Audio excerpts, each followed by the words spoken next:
일본이 한국의 방산 수출 시스템을 카피하는 움직임에 들어갔다는 보도가 나옵니다. 그런데 이에 대해서 미국의 행동이 매우 뜻밖이라는 의견이 나오고 있는데요. 미국은 일본을 군사대국으로 키우려고 하며 평화헌법 개정 요구도 꾸준히 해왔습니다. 그런데 일본이 방산 수출 대국의 목표를 설정하려 하자 미국 행동은 전혀 다른 방향으로 나온다는 것입니다. 한국은 현재 방산 4강을 목표로 도약하고 있으며 미국은 이러한 행보를 지지하고 있습니다. 그런데 일본에 대해서는 전혀 다른 모습이 왜 나온다는지 그 점이 의문인 상황인데요. 우선 일본 내부에서는 한국의 방산 산업과 유사한 형태를 따라가야 한다는 움직임이 일어나고 있습니다. 실제 일본에서는 최근 수개월간 한국에 관한 다양한 분석의 기사가 쏟아지고 있습니다. 그런데 그 중에 가장 많이 나오는 기사는 뜻밖의 한국의 저력에 관한 분석이어서 매우 의외입니다. 일본은 수출 규제와 도쿄올림픽 이후 더욱 한국에 대해서 강경한 자세를 취하고 있는 상황입니다. 특히 최근엔 기시다 총리의 지지율 급강화로 인해 한국 때리기 카드를 만지작거린다는 말도 나옵니다. 하지만 일본의 보수 언론 중 하나인 요미우리 신문은 지난달 한국의 방산에 대해 주목한 기사를 냈습니다. 전세계 많은 방산업계들이 있지만 이들은 최근 마이너스 성장세거나 간신히 현상 유지라고 운을 띄우며 그러나 한국은 무려 177%의 성장세를 지난 수년간 이뤄냈고 이것은 전세계 유일하다고 말했습니다. 그러면서 한국은 정부의 지원과 더불어 카이, 한화, 현대로템, LG 넥스원 등의 기업들의 독자적인 개발이 합을 이뤄 갈수록 성과를 이뤄내고 있다고 지적하면서 한국은 이번 러시아 사태로 반사이익을 누린다고 했습니다. 스웨덴 스톡홀름 국제평화연구소에 따르면 민주진영에서 급속도로 치고 올라오는 유일한 아시아 국가는 한국이라 했고 베트남 군사매체에서는 중국 방산 성장률이 마이너스 30%인 반면 한국은 200%가량 성장하고 있다고 말하면서 한국은 아시아 방산 섹터에서 중국의 점유율을 서서히 끌어내리고 있는 국가라고도 지적하고 있습니다. 러시아 사태로 인해 사회주의와 방산 협력을 맺는 것은 좋은 선택이 아닌데다가 가성비로 매우 뛰어나다는 한국이 방위비를 늘려나가는 중진국들로부터 가장 선호되는 국가가 되고 있는 것입니다. 일본은 이것이 매우 부러웠는데 일단 누구보다도 그들은 군수 물품의 위력을 알고 있는 나라입니다. 2차 세계대전 이후 일본을 다시 세계경제 2위 대국으로 급상승시켜준 것이 바로 군수 물품 판매였기도 했고 항공우주 등에서 일본의 첨단 기술 등은 건재한 분야도 존재해 방산 수출을 늘려야 한다는 것이었습니다. 방산은 국가 안보가 달려있기 때문에 여타 다른 제조업과는 비교도 안 되는 마진이 붙게 되는데요. 특히 미국은 무역에서 마이너스 수지더라도 방산에서는 상상을 초월한 가격으로 무기를 제공하고 있으며 이러한 방산업은 미국을 지탱하고 있는 매우 중요한 수입원 중 하나인 것입니다. 그러나 반면 일본은 최근 8년간 해외 수출권은 겨우 단 한 건에 그치고만 상황이 등장했습니다. 일본의 다이아몬드 온라인은 한국과 일본은 너무나 많은 면이 비슷하고 방산업도 후발주자였다고 말하면서 그러나 한국은 전세계 10강 안에 들어있으며 일본은 완전 한국에 뒤처져 있다고 비판했습니다. 일본이 이렇게 한국을 비교한 것은 최근 한국이 동남아 중동은 물론이고 유럽까지 진출했기 때문입니다. 또한 일본에서는 한국도 이렇게 하는데 일본이 못할 게 뭐냐라는 자조적인 비판이 터져 나왔습니다. 일본 매체는 물론 한국은 북한이라는 특수 상황이 있고 그들은 국가 방어를 할 필수 불가결의 요소가 있었다며 한일은 근본적인 차이가 있다고 했지만 이제 유럽까지 무기를 판매하자 자존심이 상했던 것이죠. 하지만 일본이 그렇다고 해서 한국 방식을 따라하자라는 것은 더욱더 자존심을 구기는 일이었습니다. 따라서 일본 경제단체 게이단렌에서는 이를 미국 FMS 방식을 따라하자는 의견을 냈는데요. 미국이 정부 주도로 프로그램을 만들고 이를 판매하는 시스템을 일본도 그대로 따라하자는 것이었습니다. 요미우리 신문에 따르면 복수의 일본 정부 관계자들도 정부 주도 무기 판매 전략 추진을 물밑 작업하고 있습니다.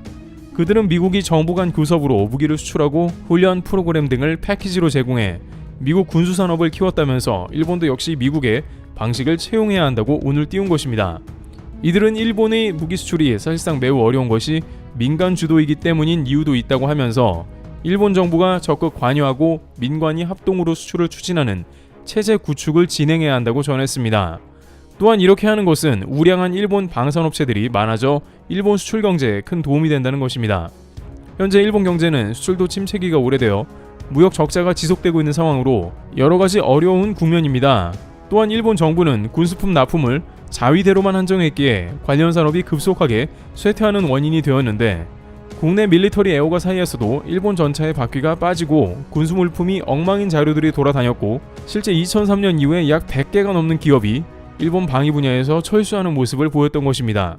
따라서 일본 정부에서는 표면적으로 미국의 군수물품 FMS 시스템을 따라하자는 의견을 낸 것입니다. 그러나 일각에서는 이는 미국 방식이 아니라 확실히 한국을 따라한 것이라고 입을 모으고 있는데요. 우선 일본은 미국의 FMS 프로그램 자체를 매우 싫어하고 일본 스스로 미국의 FMS의 피해자라고 여깁니다. 왜냐하면 미국이 FMS를 통해서 가격을 마음대로 붙이고 일본을 방위비 호구로 여긴다는 말이 많았습니다. 심지어 일본은 FMS 프로그램에 참여하는 한국에게도 같이 미국에 항의하자며 협조를 구할 정도였습니다. 결국 일본이 방산 수출을 추구하는 것은 미국의 FMS라기보단 한국을 롤 모델로 하는 것이라는 것입니다. 한국 정부가 국가 대 국가로 협상을 이끌어내고 기업들도 마케팅에 참여해 이를 같이 만들어가는 형태를 주장하는데 이는 바로 한국 방식이며 최근 25조 원대 대박을 내자 일본에서 조바심이 생긴 것으로 파악되는 것입니다.